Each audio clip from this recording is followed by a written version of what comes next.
kabajamtootaa fi hordoftoota seenaa ofishaal tuubiidha. Guyyaa har'aa kanaas fedhii rabbiitiin viidiyoo haariyaan walitti deebineeti jirra.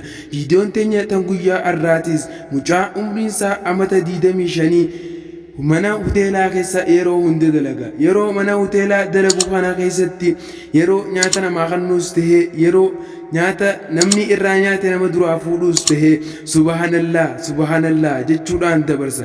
Guyyaa isaa kana guutuu subhanallah jechuudhaan yeroo isaa xumurfata. Mucaan kun du'aa'ii umrii isaa guutuu tana keessatti kadhatee rabbirraa dhabee hin beeku. Mucaan kun hoteela keessa dalaga. Egaa hoteela keessa yeroo dalagu tanatti subhanallah walhamdulillah walaa ilaaha wallahu akbar jechuudhaan guyyaa isaa guutuu xumurfata. Egaa du'aa'ii isaa hunda erga kadhatee du'aan isaa hundi qeebalamtee argamtee inninis gammadee fitti gammadee jiraata. Egaa du'aan isaa takka qofaatu hin qeebalamini. Du'aan isaa tan hin qeebalaminis mee waliin itti hayaanu. Kabajamtootaa fi hordoftoota kiyya inni mucaan kun umrii isaa guutuu keessatti yaa Rabbi Imaamu Ahmad nagarsiisi jechaa kadhachaa ture. Imaamu Ahmad kana hin agarre du'aan isaatis akka hin qeebalaminii isatti fakkaatte. Eegaa guyyaa tokko Imaamu Ahmad ni beeytan jeetii yaada. Imaamu Ahmadiin kun nama gaarii fi nama akkaan beekumsa qabu ta'uunsaa ni yaadatama.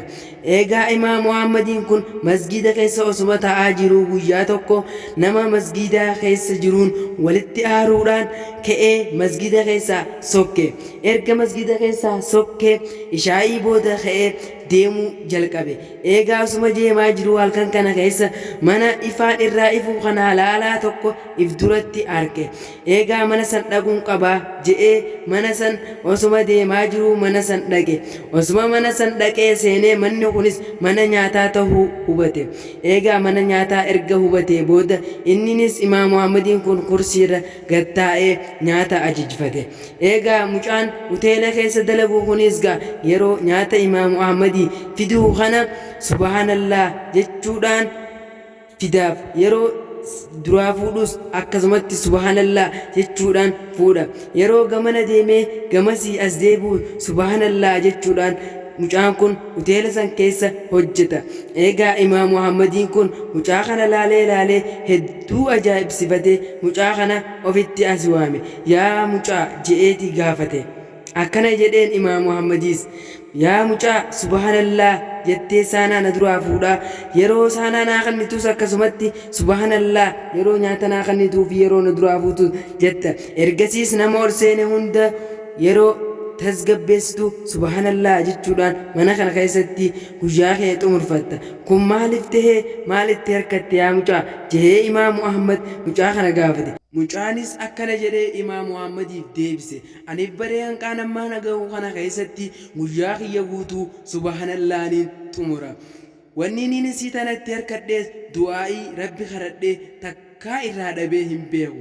Garuu du'aa'iin tiyya hundinaaf qeebalamteeti jirti isii takka malee. Yaa Rabbi Imaamu Ahmad nagarsiisi jeetiin kadhadhe garuu hanga ammaatti hin agarre. Inshaallah gaaf tokko Imaamu Ahmadis nagarsiisuuf ta'a jedheen.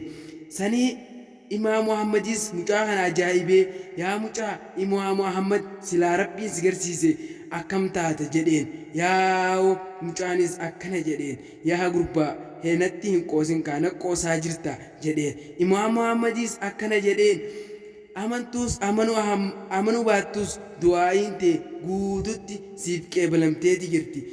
Imaamu Ahmadiin ati kadhachaa turtees ana kunnooti amantus amanuu baattus jedheen. Mucaanis hedduu gammadee irratti lafa dhahee Imaamu Ahmad kana hedduu dhungatee ofitti qabee gammadee yaa Rabbi alhamdulillah du'aa'ii tiyya guutuu osoo hin du'i nagarsiifte jedheen. Eegaa daawwattootaa fi kabajamtoota kiyya eegaa subhanallahi walhamdulillahi walaa ilaaha wallahu akbar namni jireenya isaa guutuu keessatti jiru Rabbiin fedhii isaa guutuu ni guutaa fi seenaa tanarraa hubanna. Gonguma nama Rabbii wajjin tahee rabbiin isaa wajjiin hanqa umrii isaa guutuu tahaadha. Eegaa daawwattootaa fi kabajamtoota kiyya chaanaalii kanarratti seenaalee ajaa'ibaa, seenaalee islaamaa, seenaalee dhuunfaa mataa keessanii argachuu ni dandeessan. Eegaa chaanaala kana subscribe godhaa. Hamma viidiyoo biraatiin walitti deemnutti isinin jaaladha, isinin kabaja. Nagaan naaf turaa. Assalaamu alaykum wa rahmatullahi wa barakaatuh.